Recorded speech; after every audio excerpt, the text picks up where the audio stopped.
In the previous video, we discussed the type of stocks. Stocks would definitely pay us handsomely if we invested in the right stocks and the investment strategy that we applied was right. In this video, we'll talk about the fundamental investing in an ETF. ETF has been a hot topic lately as many people started to invest into this investment vehicle and seeking for a long-term return. Do you know the ETF industry in the US surpassed the $5 trillion in assets under management? This is based on one of the news published by CNBC in the month of November 2020. Based on the figures shown in the news, we can see the potential of investing in an ETF. Now, let's take a look on the key strategies to invest in ETF as well as the pros and cons investing in ETF. Key strategies to invest in ETF. Dollar cost averaging. Dollar cost averaging is the most basic strategy. It is a technique of buying a fixed dollar amount of an asset on a regular basis, regardless of the changing cost of the asset. This strategy suits the young beginner investors who do not have much investment knowledge but would like to take a few on investing. Investors can take as low as few $100s every month and invest into an ETF instead of putting the money into low interest rate saving accounts. The advantages of investing into ETF. One of the ways to impart good saving and investing habit. In financial planning, there's always a saying that we should always pay ourselves first before we pay all the liabilities. This is how we achieve by saving regularly. By leveraging on dollar cost averaging, we will accumulate more units when the ETF price goes down and fewer units when the ETF price goes up. This is how we average out on our cost of holdings. Over a period of time, this fundamental strategy could pay us off handsomely as long as we stick to this strategy and be consistent and disciplined. Asset allocations. Asset allocation is also a buzzword in investment.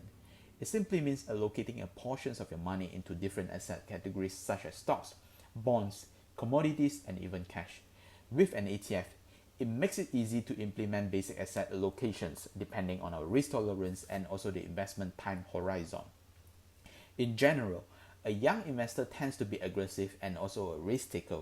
They will usually put most of their money into aggressive assets like stocks or even high-risk investment. With the help of an ETF, they can allocate most of their funds into equity ETF, which is high risk and potentially a very high return. Sector rotation.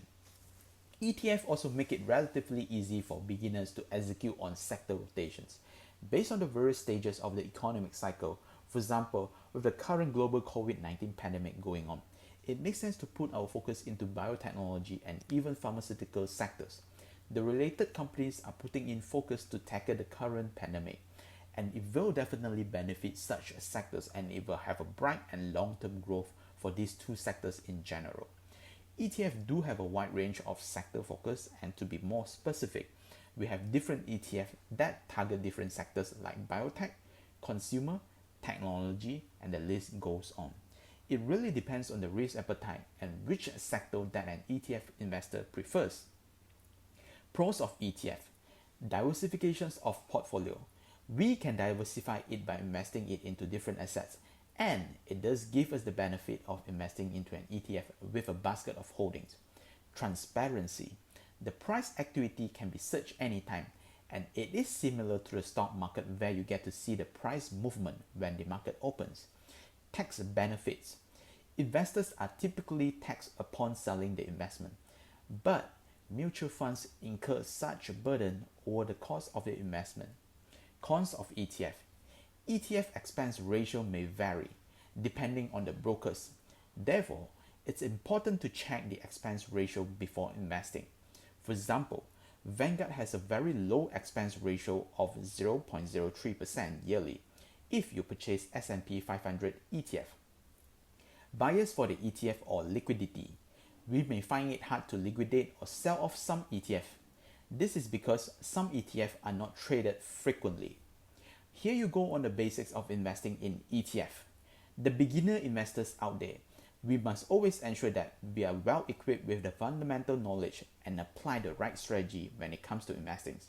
ETF has been a hot topic recently as more and more people flocking into ETF investment. To achieve the desired long-term return from an ETF, we hope this video plays an important part when you look at the fundamentals of investing in an ETF.